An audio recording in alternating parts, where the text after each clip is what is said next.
Hi, what are the 5 powerful ways to be your own Valentine, especially to heal your inner child? If Valentine's Day feels heavy, lonely, or triggering, this video is for you. We're taught that Valentine's Day is about romance with someone else, but actually, the deepest unmet love often lives inside of us. Your inner child is still waiting for a Valentine, and that Valentine is you. Today, I'm going to show you how to make your inner child your Valentine and why this can change how you experience love for good. When we look for a partner, we often forget to look after our inner child needs. We think that we could need validation from a person who is external to us. However, oftentimes our inner child is just looking for a validation from us. Our inner child doesn't care about what our future romantic partner thinks of us. Rather, it wonders when we will care for the child within us. And as someone who has done much inner child work, I can attest that it is never enough care that we can give our inner child. There will always be a new trauma, a new problem, past incident that would come up that could trigger our inner child. Are you with me so far? Now, this Valentine's Day, whether you're single or in a relationship, why don't you take out some time to recognize that you can be your own Valentine too? You may ask, how do I do that? Great question. So, let's discuss 5 impactful ways to be our own Valentine. Number 1, dress the part. What do I mean? Now, red is the color for Valentine's Day, right? But why don't you pick a color of a dress or an outfit that your inner child chooses for you? For example, my inner child chose this outfit for me. She wanted to wear something that was purple, so I wore purple. Similarly, wear something that your inner child prefers or what you think is right to wear for your Valentine's Day. Ask your inner child, hey you, what would you like to wear today? I would love to show you my appreciation. Please tell me. And if you are patient and ask a few times, I guarantee you that you will get an answer. So dress the part, but keeping your inner child in mind as your Valentine and not your partner. Believe me, it'll make a huge impact on your self-esteem. Number 2, dedicate a song to your inner child. Love songs can really change the atmosphere.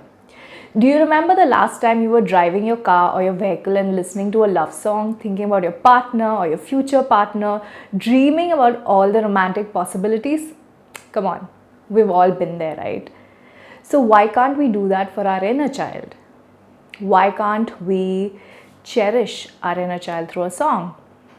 Why can't we sing a song for our inner child and hum a tune that can showcase our love for our inner child?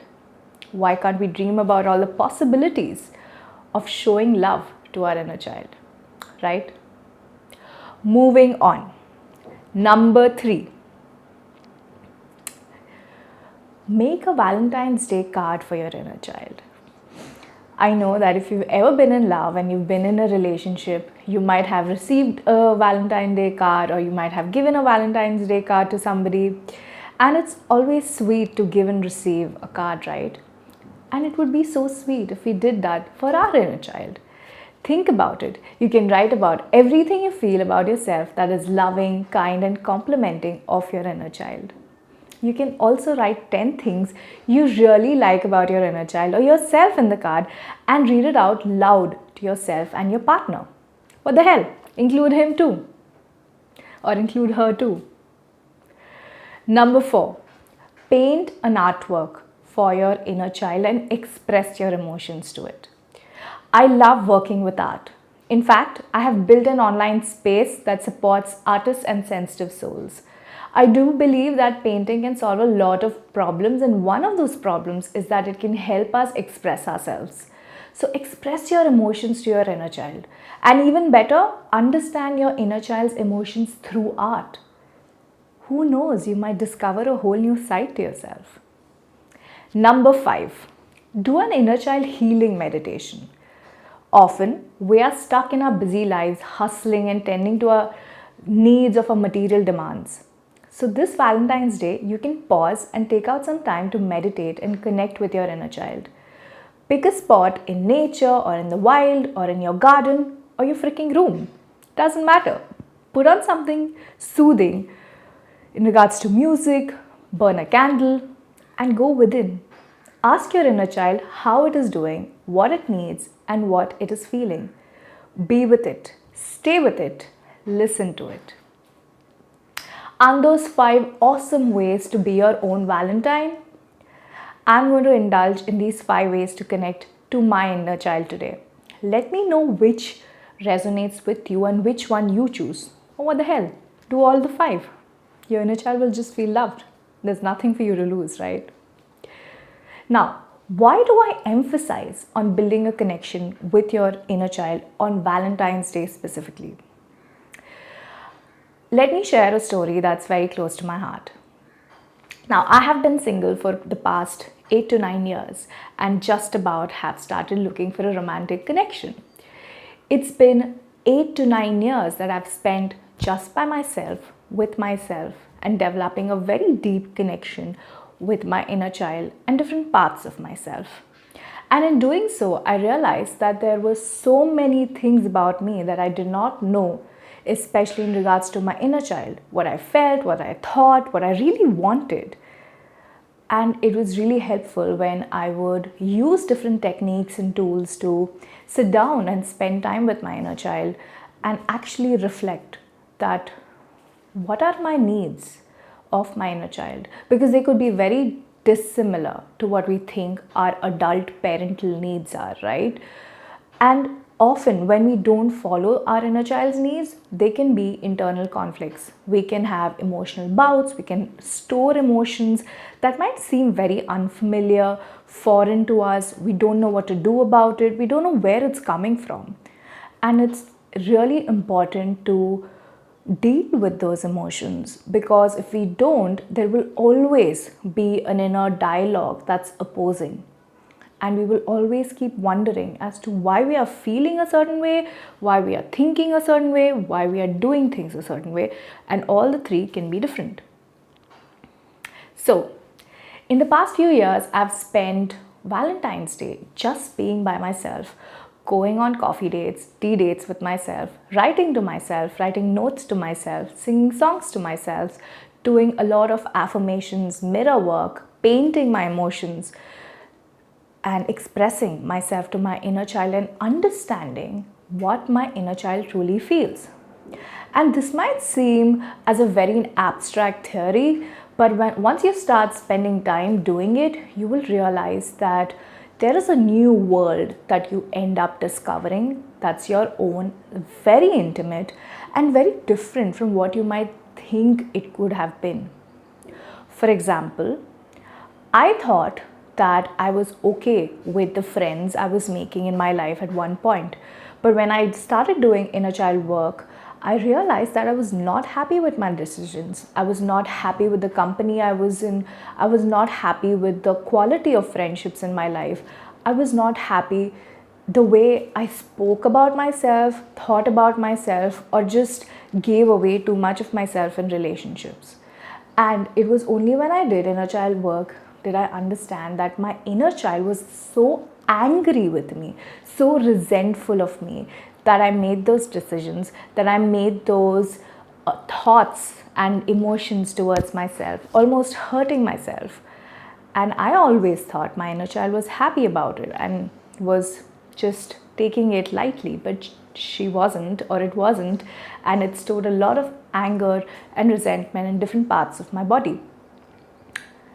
Which is why I emphasize that it is very important for all of us to spend time with our inner child. And especially on days like Valentine's Day, where we tend to make one person the center of our world and rely on that one person, thinking that that one person is our source of love. But in reality, the source of our love comes from within. And also, it is very important to recognize that our inner child is a huge part of that source of love that is within us. And if we don't do that, what will end up happening is that we will always feel the need to look for love outside of us. We will always feel the need for recognition, validation, support, safety, protection, and just comfort outside of us. And it's not wrong to do that. I'm not saying people who do that are wrong. I'm just saying that it's a way of life that is not healthy in the long run. It can really damage one's emotional health, and it can put a lot of pressure on one person to play different roles and to take on a lot more than one person can handle. And we shouldn't do that. Which is why I advocate for inner child healing, inner child trauma work, because then it makes us more independent. It makes us realize that we are enough as we are, and that we are whole as we are.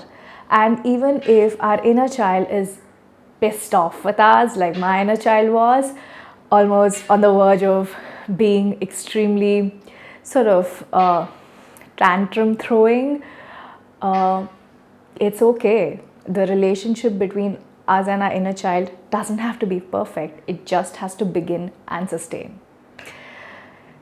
Now, I'd like to wish you happy Valentine's Day, because I feel like I might have overshared slightly, but I hope that was helpful. Now, before we end this video, I want to speak to you about something that's really close to my heart. If anything in this video stirred something inside of you, if you felt emotional, seen, soft, triggered, comforted, or even confused, that's not random. That's your inner child responding. Because inner child healing is related to nervous system work, emotional safety work, relational healing, learning how to feel safe inside yourself. And that can be triggering. That can bring up a lot of your past trauma. And here's the truth most people don't say. You don't heal your inner child by just thinking positive. You don't heal your inner child by affirmations alone. You don't heal your inner child by bypassing pain either. You heal by feeling, listening, showing up, being present, and learning how to create safety inside your body and nervous system. And sometimes you don't need information. You need support. You need guidance. You need a safe container. You need someone who can hold space while you reconnect with the parts of you that learn to survive instead of feel. This is the work I do. I work with people who are extremely and eagerly waiting to show up for their inner child. People who are sensitive, people who feel overwhelmed easily, and people who have old emotional patterns that they can't explain. Also, people who struggle with relationships, boundaries, energy, emotions. And also people who look high functioning on the outside but feel fragmented on the inside. Inner child healing is not about fixing oneself, because you are not broken, really. If you feel called now to go deeper, if you're tired of carrying emotional patterns alone, if you're ready to stop self-healing in isolation, if you want guided, safe, structured inner child healing work, I offer one-on-one healing sessions, guided inner child angelic healing work, and emotional integration support in a grounded, trauma-aware, gentle, non-forceful way. No pressure, no pushing, no spiritual bypassing either. And if that interests you, you can reach out to me by booking an appointment through my calendar, and the link for that is in the description. If you'd like to learn more about my work, you can also visit my websites present in my bio. I hope this video was helpful, and I hope you continue having a great Valentine's Day. And if you end up choosing one way or more to cherish your inner child that I mentioned in this video, I would love to know what that was through the comment section. So share your way of celebrating your inner child in the comment section, and do not forget to like and share this video and share it with your friends and family members. Bye.